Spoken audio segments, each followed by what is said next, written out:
সকাল সকাল 30টা টাকা আম্মুর কাছ থেকে নিয়ে বের হলাম।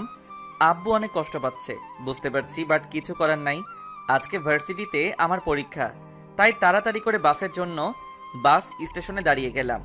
অনেকক্ষণ পরে বাস এলে বাসে জায়গা নাই, যে দাঁড়িয়ে যাবো। অনেক কষ্টে বাসের ভিতরে গেলাম। 10 মিনিট পরে ভার্সিটিতে চলে আসলাম। আর আমি নেমে গেলাম, বাসা থেকে না খেয়ে চলে আসলাম। হাতে আছে 20 টাকা, বাসায় যেতে লাগবে 10 টাকা। আর 10 টাকা আমার কাছে থাকবে। ওই 10 টাকা দিয়ে একটা রুটি খেতে পারবো। দোকান থেকে একটা রুটি কিনলাম আর খেলাম, সাথে 1 গ্লাস পানি খেলাম। 10 টাকা দিলাম। তখন দোকানদার বলে, মামা 12টা দেন, 10 টাকা না। মামা রুটি 10টা না? মামা, রুটি 10 টাকা, সাথে 1 গ্লাস পানি, আর পানি হলো 2 টাকা। মামা 2 টাকা পরে দিয়ে দেই, আমার কাছে যে টাকাটা আছে সেই টাকা দিয়ে বাস ভাড়া দিয়ে বাসা যেতে হবে। ঠিক আছে মামা, পরে দিয়েন। আমি ভার্সিটির ভিতরে চলে গেলাম। সোজা আমি আমার সিট খুঁজতে লাগলাম। 1 মিনিট পরে আমি পেয়ে গেলাম। আমি বসে আছি সিটে। সবাই চলে আসলে, কিন্তু আমার সাথে যে লোকটা বসবে সে এখন আসে নাই। স্যারও চলে আসলে খাতা দিবে, তখনই একটা মেয়ে এসে হাজির। সবাই ওই মেয়ের দিকে হ্যাঁ করে তাকিয়ে আছে। দেখতে ঠিক পরীর মতো সুন্দর, বাট এই মেয়ে এখানে কেন?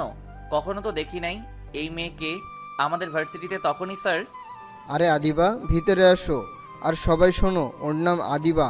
আজ থেকে সে তোমাদের সাথে পরীক্ষা দিবে আর সে তোমাদের সাথে পড়বে। যাও, তোমার সিটে গিয়ে বসো। মেয়েটা এসে আমার সাথে বসলে, আমার সাথে বসতেই তার একটু সমস্যা হচ্ছে, তা আমি বুঝতে পারছি। আমার কাপড়গুলো একটু পুরনো টাইপের, তাই আমি মেয়েকে বললাম, হাই, আমি আবির আহমেদ আদি। মেয়েটা ভাব নিয়ে কোনো কথা বলে না। তখন বুঝলাম মেয়েটা বড়লোকের দোলানি, তাই এত ভাব। স্যার খাতা দেওয়া শুরু করলে, সাথে প্রশ্ন। সবাই লিখতে শুরু করলে, আমি আমার মতো করে লিখছি। সবাই এক্সট্রা পেপার নিচে, আমি শুধু তাকিয়ে তাকিয়ে দেখছি আর ভাবছি কি এমন লেখছে তাদের এত এক্সট্রা পেপার লাগে। আমার তো আরও অনেক পৃষ্ঠা বাকি আছে।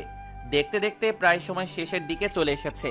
তারপরে গিয়ে একটা এক্সট্রা পেপার নিলাম।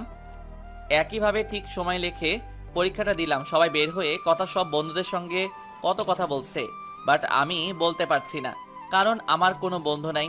আমার পোশাক দেখে কেউ আমাকে বন্ধু বানাতে চায় না, আর আমিও কারো বন্ধু হতে চাই না। বাসায় আসার জন্য বাসে উঠলাম। 10 মিনিট পরে আমাকে বাসার কাছে নামিয়ে দিলে আমি বাসায় ঢুকি। তখন আমার কলিজার টুকরা বোন আমার কাছে এসে হাজির। ভাইয়া, ভাইয়া, আমার চকলেট কই? সরি কলিজা, আনতে মনে নাই, কালকে আনবো কেমন? আমার কাছে টাকাও শেষ হয়ে গেছিল, যার কারণে চকলেট আনতে পারি নাই। আমি প্রতিদিন ভার্সিটি থেকে আসার সময় চকলেট নিয়ে আসি। আর হ্যাঁ, আমার ছোট বোনের নাম মারিয়া। আচ্ছা। ওই পাগলি, রাগ করিস কেন? বললাম তো সত্যি মনে নাই। তখন আম্মু বলে, আদি, ফ্রেশ হয়ে খেতে আয়। আমি ভাত বাড়ছি, মারিয়া এখানে আয়। আচ্ছা আম্মু। বলে উপরে চলে গেলাম। গিয়ে ফ্রেশ হয়ে নিচে এসে দেখি আব্বু টেবিলে বসে আছে। তাই আমি আবার চলে গেলাম উপরে। আমি আর মারিয়া অনেকবার ডাকছে খাবার টেবিল আসার জন্য, বাট আমি চলে গেলাম আমার রুমে। কিছুক্ষণ পরে আম্মু আর মারিয়া খাবার নিয়ে আমার রুমে আসলে, তখন আম্মু বলে, আর কত কষ্ট দিবি তোর বুড়ো বাপটাকে? সে অনেক কষ্ট পাইছে। তো আমি কি করব সে কষ্ট পেলে? তুই কি করবি মানে? তোর বাপের সাথে আজ থেকে 4 বছর ধরে কথা বলিস না। একটু কথা বললে কি হয়?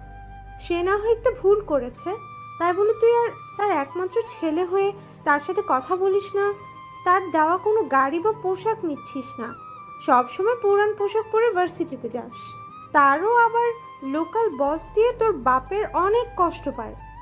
কার জন্য সে এত টাকা ইনকাম করে বল? আমি কি তাকে বলছি যে আমার টাকা লাগবে বা আমার জন্য টাকা ইনকাম করতে? আমি কোনো কিছু বলি নাই। আর আমি তো এই বাড়ি থেকে চলে যেতে চাইছিলাম, শুধু তোমার অনুরোধটা আমি ফেলতে পারি না। আম্মু কি সব বলে? আগের কথা। ভাইয়াকে আগে খাবার দাও তো। আম্মু আমাকে খাবার দিলে আমি চুপচাপ করে খাবার খেয়ে বাসা থেকে বের হলাম। মাঠে গেলাম খেলতে। অনেকদিন পরে খেলতে গেলাম। আমাকে মাঠে দেখে এলাকার ছোট ভাইরা অনেক খুশি হলে সবাই আমার কাছে আসলে, আর সবাই বলছে, ভাই, এতদিন পরে আপনি মাঠে আসলেন। আমি বললাম তাহলে চলে যাই আমি। আসলে আমাকে সবাই সম্মান করে। আব্বুর জন্য আমার পরিচয়টা দিয়ে নেই, আমি আবির আহমেদ আদি, আদি গ্রুপের মালিক। আব্বু হলো দেশের 10 জন ধনীদের মধ্যে একজন। আর একটা ছোট বোন আছে, নাম মারিয়া। আপনারা তো জানেন আমি আমার বোনকে অনেক ভালোবাসি। আম্মু বাসায় থাকে, আমাদের জন্য মজার মজার রান্না করে। আমাদের বাসা সবাই ঢুকতে পারে না। গেটের সামনে একটা লক আছে, যা চোখের ফিঙ্গারে বা আঙুলের চাপের মধ্যে খুলে বা দারোয়ান দিয়ে খুলাই, কারণ আব্বু অনেক শত্রু আছে, যদি কোনো ক্ষতি করে। তাই মাঠে সবার সাথে অনেকক্ষণ ক্রিকেট খেললাম।